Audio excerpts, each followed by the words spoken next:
ಎವನ್ TV news ವೀಕ್ಷಕರಿಗೆ ಸ್ವಾಗತ. ಅಪರಿಚಿತ ವಾಹನ ಡಿಕ್ಕಿ ಬೈಕ್ ಸವಾರ ಸಾವು. ಕೆಂಚಾರ್ಲಹಳ್ಳಿ ಪೊಲೀಸ್ ಠಾಣಾ ವ್ಯಾಪ್ತಿಯಲ್ಲಿ ಘಟನೆ.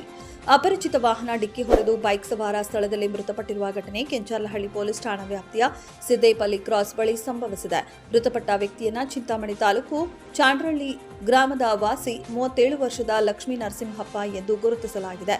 ಈತ ಗಂಡ ಗಾರೆ ಮೇಸ್ತ್ರಿಯಾಗಿದ್ದು ಪ್ರತಿದಿನ ವಿವಿಧ ಕಡೆಗಳಲ್ಲಿ ಕೂಲಿಯವರೊಂದಿಗೆ ಗಾರೆ ಕೆಲಸ ಮಾಡಿಕೊಂಡು ಬರುತ್ತಿದ್ದ. ಇಂದು ಹೀರೋ ಹೋಂಡಾ ದ್ವಿಚಕ್ರ ವಾಹನ ಚಾಲನೆ ಮಾಡಿಕೊಂಡು ಚಿಂತಾಮಣಿ ಕಡೆಯಿಂದ ಸಿದ್ದೇಪಲ್ಲಿ ಗ್ರಾಮದ ಕಡೆ ಬರುತ್ತಿದ್ದಾಗ ದಾರಿಯ ಮಧ್ಯೆ ಸಿದ್ದೇಪಲ್ಲಿ ಕ್ರಾಸ್ ಸಮೀಪ ಚಿಂತಾಮಣಿ ಚೇಳೂರು ಮುಖ್ಯ ರಸ್ತೆಯಲ್ಲಿ ಯಾವುದೋ ವಾಹನ ಚಾಲಕ ಅತಿ ವೇಗ ಮತ್ತು ಅಜಾಗರೂಕತೆಯಿಂದ ಚಾಲನೆ ಮಾಡಿಕೊಂಡು ಬಂದು ಲಕ್ಷ್ಮೀ ನರಸಿಂಹಪ್ಪ ಅವರು ಚಾಲನೆ ಮಾಡಿಕೊಂಡು ಬರುತ್ತಿದ್ದ ದ್ವಿಚಕ್ರ ವಾಹನಕ್ಕೆ ಡಿಕ್ಕಿ ಹೊಡೆದು ಅಪಘಾತ ಪಡಿಸಿದ್ದಲ್ಲದೆ ವಾಹನ ನಿಲ್ಲಿಸದೆ ಹೊರಟು ಹೋಗಿದ್ದು ಸ್ಥಳದಲ್ಲಿಯೇ ದ್ವಿಚಕ್ರ ವಾಹನದ ಸಮೇತ ಕೆಳಗೆ ಬಿದ್ದು ಫುಟ್ಪಾತ್ ರಸ್ತೆಯಲ್ಲಿ ಮೃತಪಟ್ಟಿರುವುದಾಗಿ ಗೊತ್ತಾಗಿದೆ.